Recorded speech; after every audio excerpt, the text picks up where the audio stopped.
Sumainyo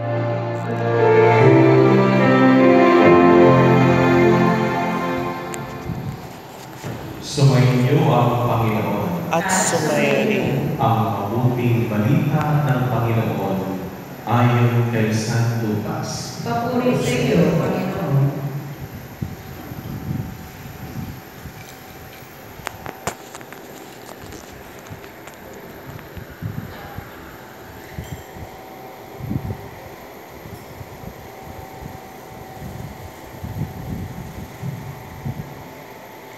Noong panahong iyon, umakyat si Jesus sa bundok upang manalangin. Isinama niya sina Pedro, Juan at Santiago. Samantalang siya'y nananalangin, nagbago ang anyo ng kanyang mukha. Nagningning ang kanyang kasuotan na naging puting-puti. Di kaginsa-ginsay lumitaw ang dalawang lalaki, sina Moises at Elias, na nagpakitang may kaningningan at nakipag-usap sa kanya. Pinag-usapan nila ang nalalapit na pagpanaw ni Jesus na magaganap sa Jerusalem. Tulog na tulog si Pedro at ang kanyang mga kasama, ngunit sila'y biglang nagising at nakita nila si Jesus na nagniningning at ang dalawang lalaking nakatayo sa tabi niya. Nang papalis na sa tabi ni Jesus ang mga lalaki, sinabi ni Pedro, "Guro, mabuti pa'y dumito na tayo. Gagawa po kami ng itong kubol, isa sa inyo, isa kay Moises at isa kay Elias." Ang totoo'y hindi nila nalalaman ang kanyang sinasabi. Nagsasalita pa siya nang matakpan sila ng isang ulap at sila'y natakot. At may isang tinig mula sa alapaap ang nagsabi, "Ito ang aking anak, ang aking hinirang, siya ang inyong pakinggan." Nang tumigil ang tinig, nakita nilang nag-iisa na si Jesus. At hindi muna sinabi ng mga alagad kanino man ang kanilang nakita. Ang mabuting balita ng Panginoon. Pinupuri ka namin, Panginoong Jesucristo. Magsilpo po. Magandang umaga po. Happy Sunday sa ating lahat. Happy Sunday din po. Part of our human nature is our desire to see what lies ahead of us. Parte ng ating pagkatao na gusto nating makita yung ating magiging bukas o mga mangyayari sa mga susunod na panahon. Halimbawa, kami mga pari, kapag merong reshuffle at alam namin yung obispo ay gumagawa na ng aming mga next assignment, minsan ang aming bulungan, may nakakaalam ba, may link pa kung saan tayo naka-assign. At para bagang meron tayong pag-aasam na makita o malaman kung saan yung ating susunod na assignment o yung susunod na mangyayari. Mga kapatid, bakit ko po sinasabi ito?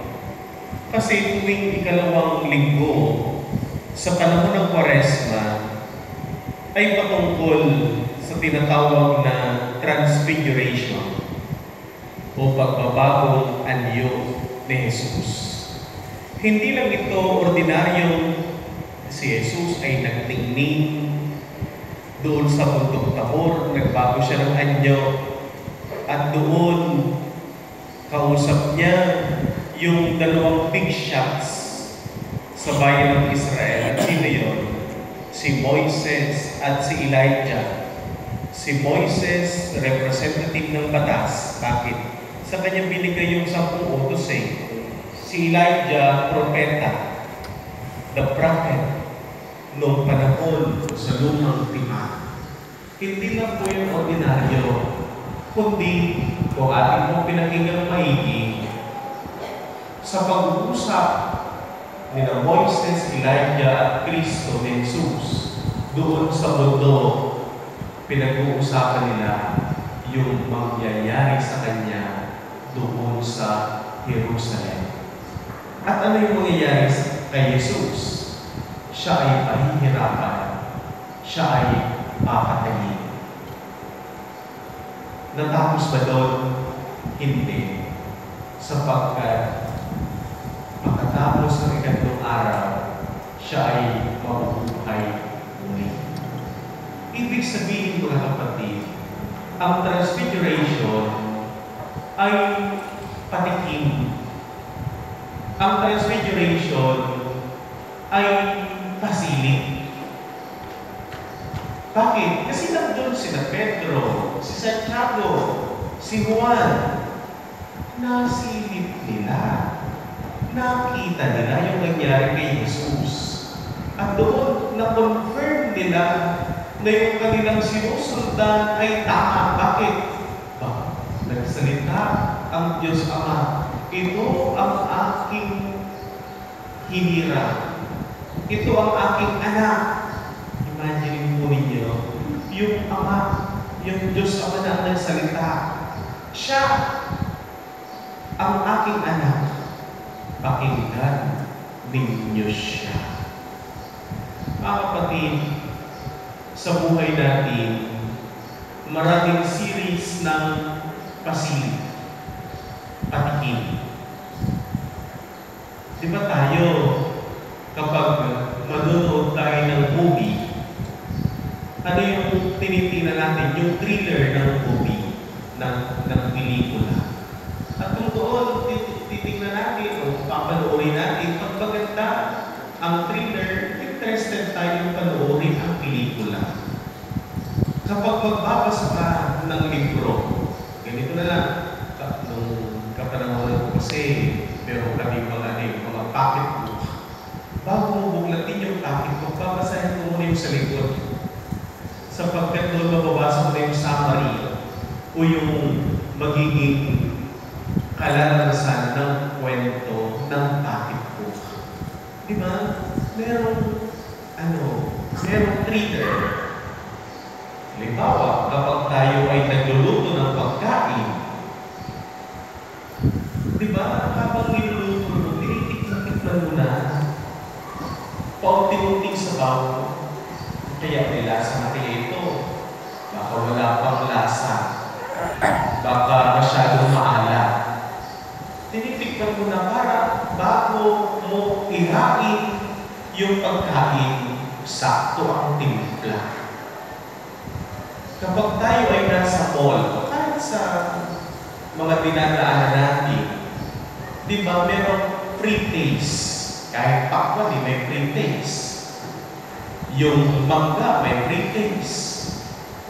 Yung tinitinda sa loob ng mall, yan ba ay sa labas?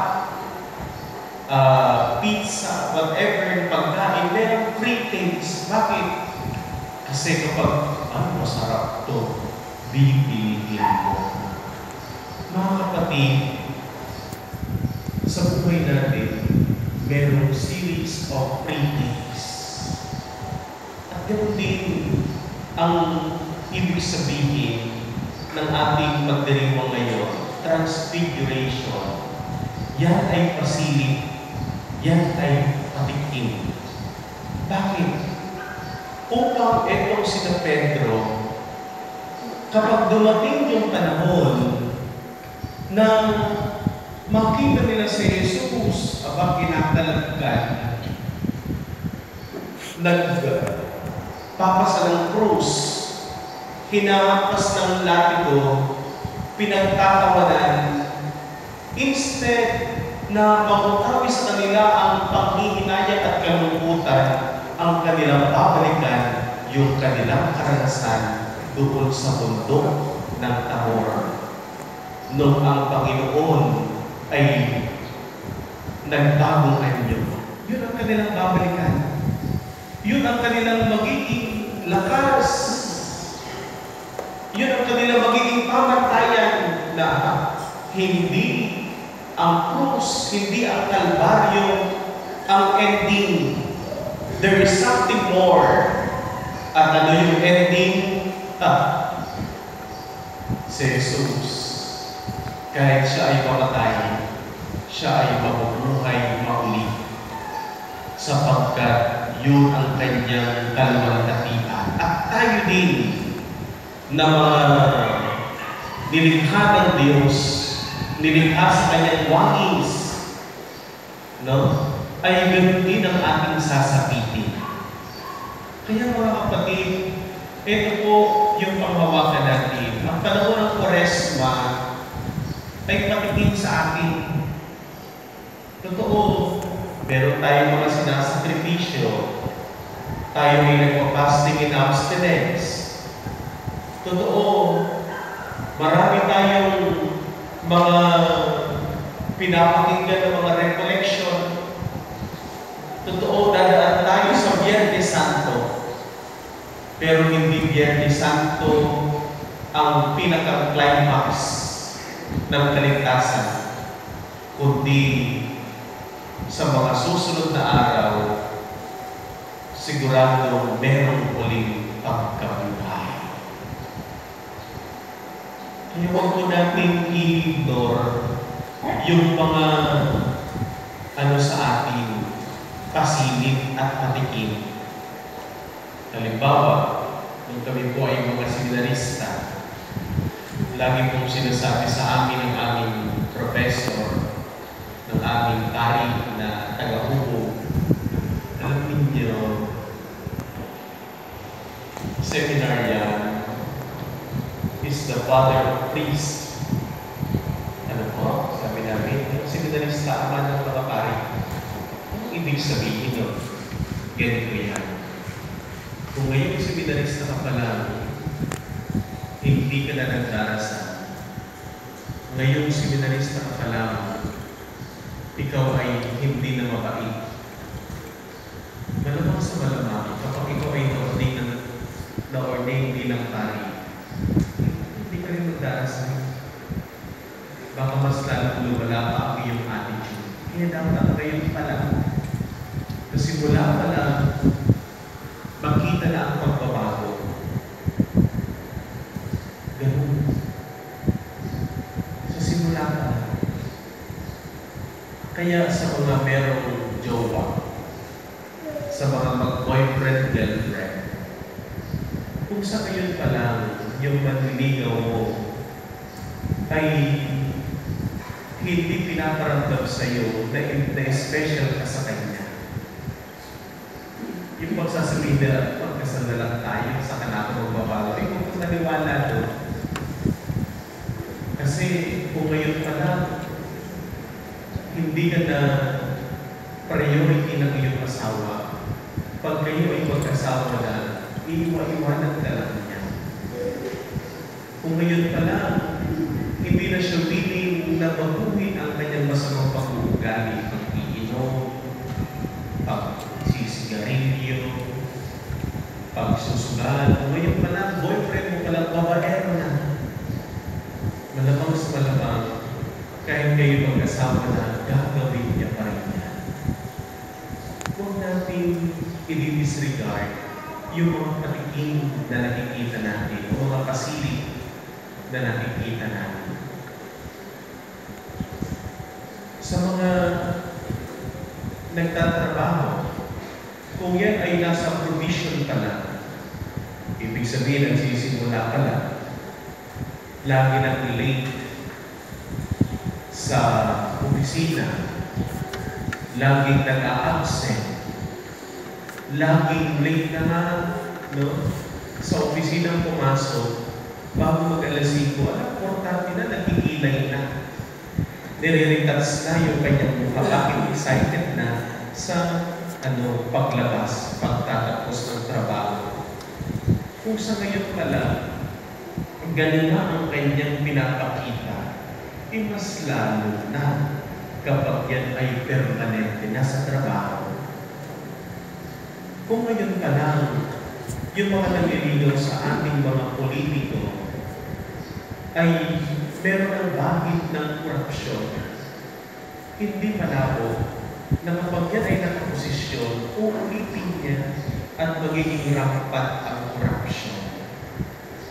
Mga kapatid, ang daming pasilip sa atin ng Diyos. Kaya dapat sa mga pasilip na ito, huwag tayong magbingi-bingihan. Huwag tayong magbulag-bulagan. At dito pa lang, hingin natin ang grasya ng Diyos upang piliin kung anong makabubuti para sa atin.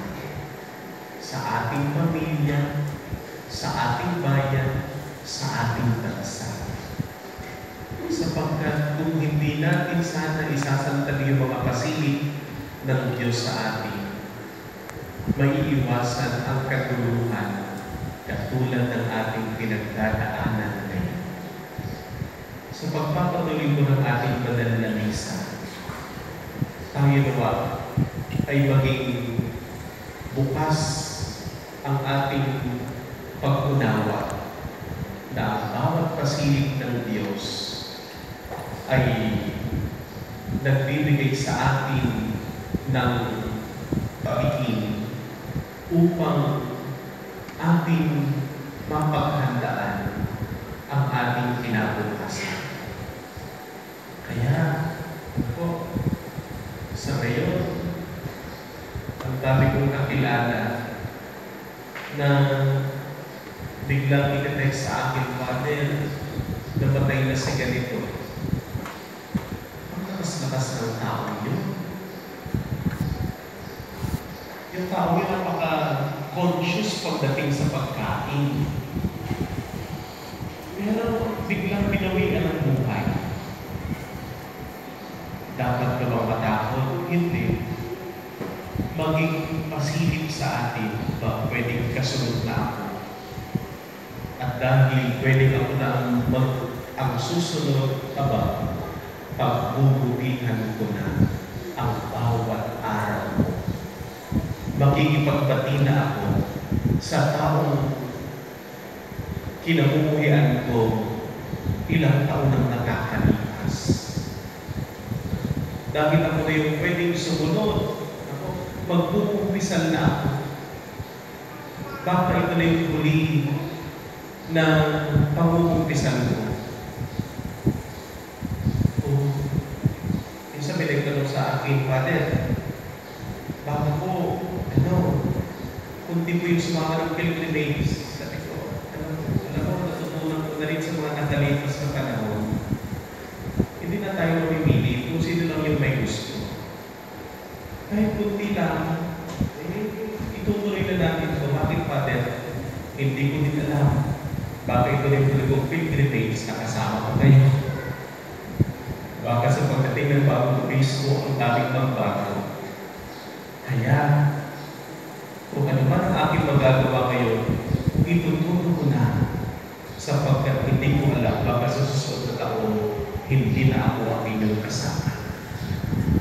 Ang lahat ng ating kinabukasan ay hindi natin alam. Pero ang ating magagawa ngayon ay pagputihan, pagpigihan ang chance na binibigay sa atin ng ating